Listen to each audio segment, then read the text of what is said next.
So now we've already seen, we started at a high level of seeing how the TCP connection is established. We saw how this three-way handshake is exchanged so that sequence numbers can be exchanged between the two of them. And I also mentioned that other stuff that we haven't really looked at in any detail is also exchanged during that three-way handshake. And we talked about how that process is when the transmission control blocks are created, either via the active open or the passive open.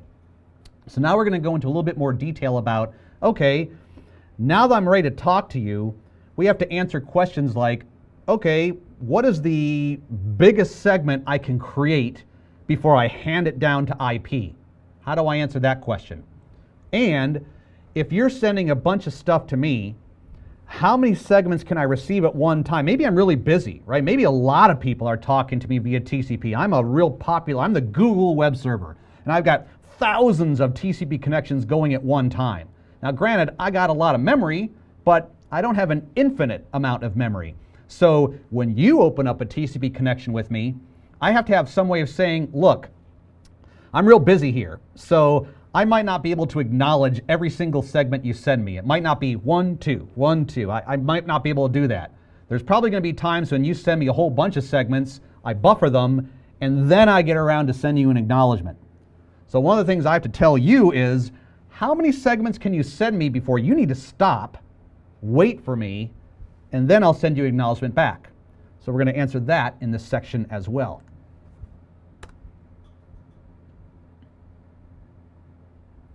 Okay, turning streams into segments. So TCP is designed to accept pretty much anything from the upper layer application. Constant stream of bytes, blocks of data, what have you. And what TCP's job is to divide that stream into blocks that we call segments. So let's pause here for just a moment. Now remember what's going on underneath the hood here. An application, we might at first think, okay, well the application is, maybe what I'm doing is I'm uploading a file. Okay, I'm uploading an MPEG or something that's just huge, like a 1 gig file or something. What you might imagine is, okay, the application's now just going to take that 5 billion bytes and just start sending it, just a stream of data. And TCP's job is to say, okay, stop go, segment go. It's not the way that works. Remember, everything is controlled by your CPU. Your CPU has a job of saying, it's your turn, you're done. It's your turn, you're done. Your CPU has a job in like billionths of a second to allocate little time slots to everything that's going on inside your laptop or in your server. So in that particular case, where you're trying to send out like a 2 or 3 gig file, what happens is the CPU says, okay, whatever process it is, do you have something to send? Yes, I do. Okay, I'm going to give you a few microseconds here, go. And so that process will start dumping a bunch of bytes into some buffer. And then somewhere in that, now I'm not entirely clear if it's like at the beginning or it's at the end, but that application will generate something called a send call. Now this is where a programmer could probably define this a little bit better than me. But basically the send call is the application's way of communicating to TCP. It's basically the way of saying, hey TCP, wake up. I've got something for you here, and here's the last byte. So start at this buffer space. This buffer's got a little ID, a little name to it. Start there and then end here. Because during this little time slot I had, that's what I filled out. And so now when the CPU says, okay, TCP, your turn, go. TCP will say, okay, I just got a send call from the upper layer application, bunch of bytes in here. Let me take them and start putting them into a segment. So the first thing that I was wondering about as I was researching this was, okay, in that buffer space, if we're talking about telnet, there might only be 1 or 2 bytes, just like a single keystroke. Or if we're talking about an application that's dumping a whole lot of data, and there might be like hundreds or thousands of bytes in there before its time was done. When TCP goes there and sees that stuff, question that came up in my mind was, how does it know when to create the segment? In other words, if the processor says, okay, TCP, you've got 10 milliseconds, go. If I go and I look in that buffer and I see maybe 50 bytes right now, does TCP take those 50 bytes and say, okay, I'm done, put a TCP header on it, send it on its way? Or does TCP say, okay, start a segment, sit back and wait, and when the processor says I can go again, look again, grab some more bytes, and keep doing that until at some point in time TCP says, I have enough, I got a nice big fat segment here, let's go ahead and send that on its way. And this is what I discovered, which some of you guys might already know, but I thought was kind of interesting. So there's an algorithm, I don't know the full name of the guy, but there's an algorithm called the Nagel's algorithm. And the idea behind this was this person called Nagel, I'm probably working with other people too, this person said, look, it wouldn't really be efficient if every time TCP goes in the buffer, it sees a little piece of stuff in there, like a few bytes. If TCP always said, a few bytes, segment, go. A few bytes, segment, go. And it just kept doing that over and over again. So what would be happening then is TCP would be creating tons of these tiny, tiny little segments and sending them out into the network. And you might think, well, what's wrong with that? Well, the problem that could be, a couple things. Number one, it's not really all that efficient because remember the TCP header is 20 bytes long. And if I've only got a couple bytes in the data field, so now I got the data field, I got 20 bytes of TCP header, another 20 bytes of an IP header, another 12 or 14 bytes of an Ethernet header. I got all this stuff just for like 2 bytes of data. Not very efficient. Secondly, what if the network's congested? What if there's so much stuff going through the network right now and I start just injecting into it tons of these tiny little TCP segments, one after the other? What am I doing? I'm making things worse. So the Nagel's algorithm said, let's not do that. Instead, let's do this. When it's TCP's turn to go, he'll collect the bytes out of that buffer, start the creation of a segment, and then he'll ask himself, do I have any unacknowledged bytes? Are there stuff that I've already sent that has not been acknowledged yet?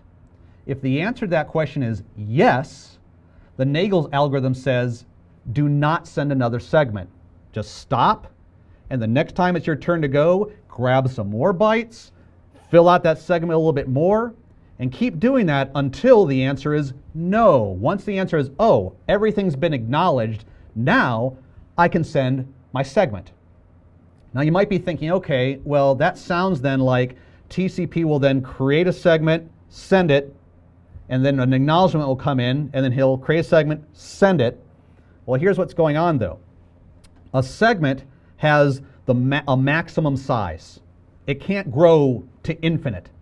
So during a very small period of time, few milliseconds, TCP could be grabbing from the buffer, grabbing from the buffer, grabbing from the buffer, and then within a few milliseconds he says, okay, I've reached the biggest size I can possibly get for a segment, but I still have stuff outstanding, still haven't gotten acknowledgement back. So guess what? I've now created a segment, put it aside, start creating segment number 2, start creating segment number 3. So maybe by the time I get an acknowledgement back, I've created in just a few milliseconds like 6 or 7 segments. And Nagel's algorithm says, okay, now that you've got acknowledgements, take whatever you've created, your segments, shoot them off into the network.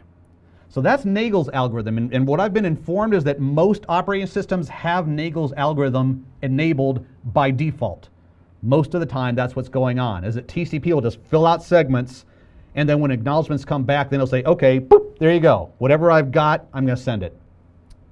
But there is, for example, let's think about if you're actually using Telnet. You wouldn't want that to happen with Telnet, right? If I'm putting a keystroke, like a break signal in Telnet because I've got some debug running that's just driving me crazy, I don't want TCP to fill out 5 or 6 segments. I want that to go now. Well, application developers, when they're writing their software, part of what they create is something called an API. It's a way of the software sort of hooking into TCP. And one of the things they can write into their API is something called the TCP no delay option. If they write that in, that's basically the application's way of saying, disable the Nagel algorithm. When I tell you go, go. So like that's what Telnet does. When you enable Telnet, it tells TCP, don't buffer stuff. As soon as I tell you there's something in the buffer, even if it's just 1 byte, take it, make a segment out of it, send it on its way. So it's going to happen one of those 2 ways. Some applications default to the Nagel's algorithm, where it's just going to build segments and buffer them until it says, okay, some acknowledgments have come back, now I can send all the stuff I've got. Other applications will set this TCP no delay option, which will say, hey, whether I've sent you 1 byte or 50 bytes in the buffer, whatever you see there, shove it into a segment, send it out. So that's how it answers that question. And Joshua has included a link there about Nagel's algorithm if you want to read more about that. So that comes up to this next question. What is the largest size in bytes a segment can be? Because I've said that as TCP is being given the go-ahead from the CPU to pull bytes out of the buffer and create a segment, it can only go so big. And how big that is what's called the maximum segment size. The maximum segment size. And typically is derived from the layer 2 MTU. So I don't know the mechanics of how this works in the background, because you might be thinking, well, wait a second. MTU is a data link layer thing. It's layer 2, and TCP is layer 4.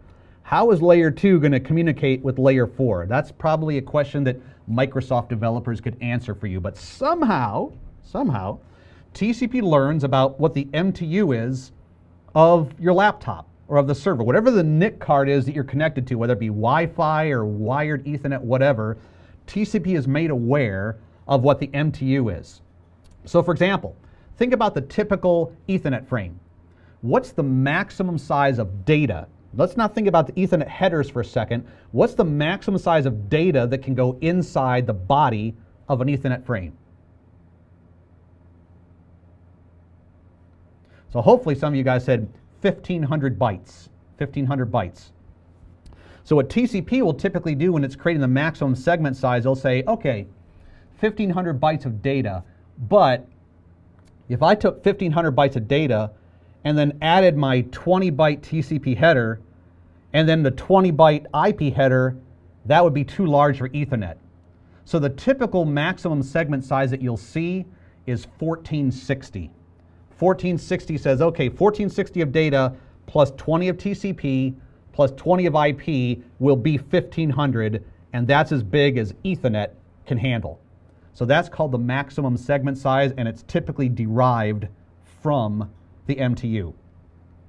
And this is something that TCP peers negotiate between each other. Now you might be wondering, why? I mean, why do I care what his MTU is? Why do I care what cable he's connected to? I think the idea behind this is, let's say that my MTU was 1,500, but the cable, the server I'm connecting to, he's connected to some weird network, and the maximum frame he can create is 500 bytes. Let's just think about that for a second. Well, if I create 1460 bytes of data, I pull that from my buffers and I say, okay, I'm done. I've created my maximum segment. Put my TCP header on that. Put my IP header on it. Send it out. What's going to happen? At some point, probably the default gateway connected to that server at the far end, some router is going to say, this is too big. I can't send it to that server. It's too large. And what's going to happen? That router is going to have to fragment it. If we're lucky, it might just drop it, but hopefully it'll fragment it and then send the fragments to that server. So by creating a TCP segment that's larger than the other guy can handle, I'm causing unnecessary work. I'm causing fragmentation to happen in the network. So for this reason, during the three-way handshake, if one guy says, my maximum segment size is 1460, if the other guy says, my maximum segment size is 500, they will both synchronize to 500. Whatever the smallest value is, they will both say, okay, that's the largest segment we will ever create, whatever the smallest size is. Usually they're the same. In most sniffer traces I've seen, they're both 1460 is the maximum segment size, but in the event that they are different, it'll be whatever the smallest one is.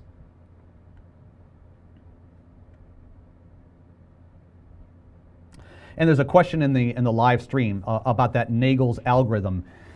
It's not so much, from my understanding, it's not so much a bit. It's when an application developer I'm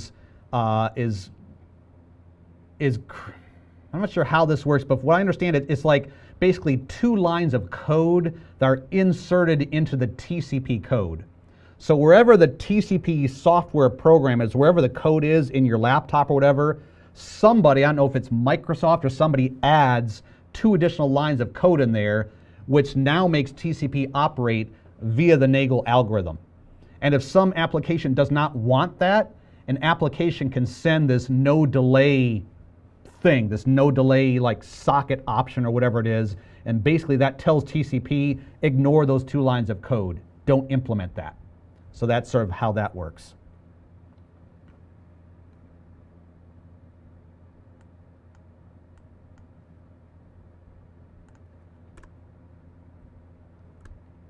So this right here, if you did a sniffer trace, and I'll make this a little bit larger, this is where you would see the maximum segment size advertised. It's in the TCP options field. It'll just say maximum segment size 1460 bytes. And now you know that that was derived from the MTU of your interface, your network interface card.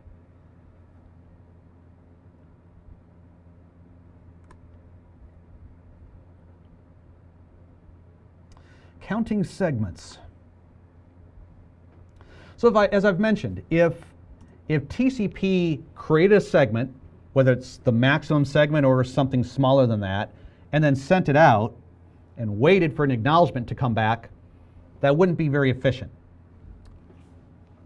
So the designers of TCP said, let's make it more efficient. Let's give TCP the opportunity to send out more than one segment at a time before it says, okay, I now need to stop and wait for all that stuff to be acknowledged.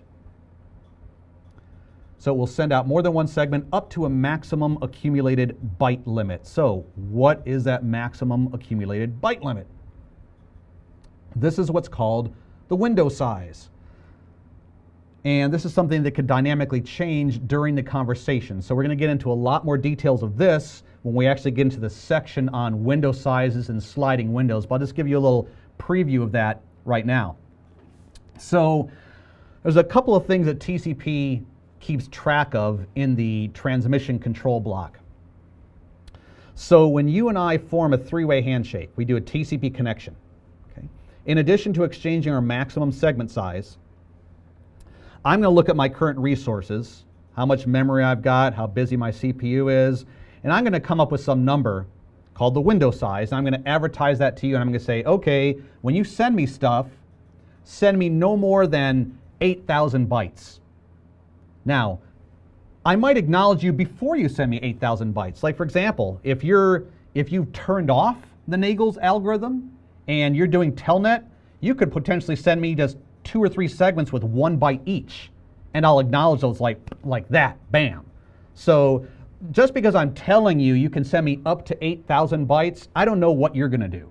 Okay, you might send me 8,000 bytes containing like 5 or 6 segments, or you might not. It's really up to you, but I'm saying that's the maximum I can handle. If you send me up to 8,000 bytes and you haven't heard from me yet, stop, pause, and wait for me to acknowledge that. And then you can keep going. So when I'm telling you that, I'm telling you what my window size is. From your perspective, that's called the receive window. I'm the receiver. When you're sending stuff to me, I'm the receiver.